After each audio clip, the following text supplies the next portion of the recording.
In 1992, Francis Ford Coppola created his own vision of Dracula. It's a loose adaptation of the 1897 novel by Bram Stoker, where it hits a lot of the same story beats, but it also makes a lot of changes.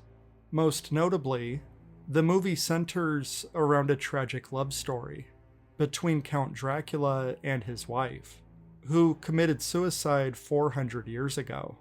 In the future, he becomes obsessed with Mina, his late wife's doppelganger, and he struggles to decide, should he damn her soul to an eternity with him in darkness, or should he let her go? This is a pretty big departure from the Gothic novel, where Dracula was basically just a evil son of a bitch. And honestly, I'm pretty cool with this change. It gives us some insight into who Dracula is as a person, the most human part of him, the part that loves. Gary Oldman really pours his soul into this performance, and it's one of the stronger elements of the movie.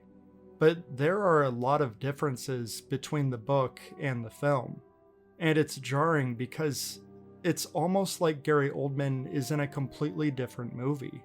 He's taking this whole thing way more seriously than the director. Coppola isn't making a tragedy. He isn't even making a horror movie.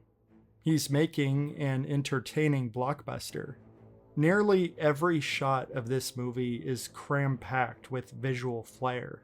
There isn't a minute that goes by without special effects or some sort of stylized editing.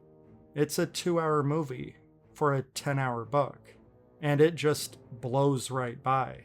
Weeks worth of storytelling will be condensed into a few minutes of screen time. So the story itself feels really grand and epic, but they cut the brakes, and there's no time to really sink your teeth in. Some of my favorite stuff from the novel is basically an afterthought, like with The Last Voyage of the Demeter. They do spend plenty of time at Dracula's castle, but instead of being dreadful and atmospheric, it's unapologetically campy, oftentimes played up for laughs, when it would otherwise be terrifying. But I do like all the performances. Gary Oldman is giving it his all. Anthony Hopkins demands your attention. Winona Ryder always has a nice presence. Keanu Reeves is also here. But all of these strong, memorable characters have been completely mishandled.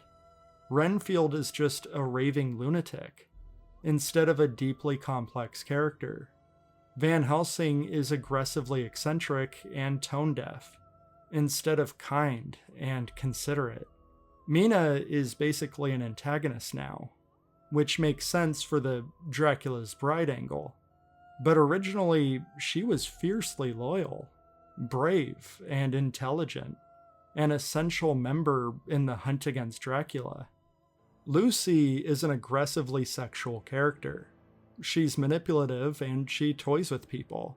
She's stripped of her innocence and her compassion. Not to say that she isn't a victim or that she in any way deserves what happens, but it feels like it's filmed that way.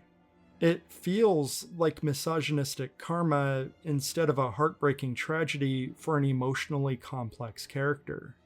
Nobody here seems layered or sympathetic. They're all just silly and over the top.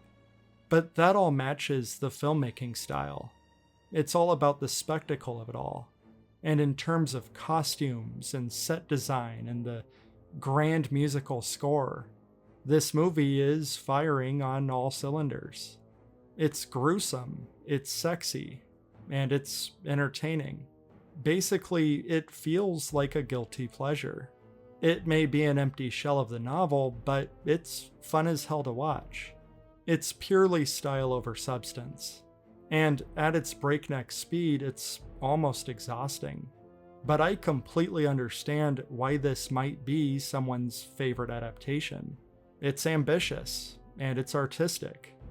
It was clearly made with a strong passion for filmmaking. There's a lot here that I really like. I'm just not in love with it.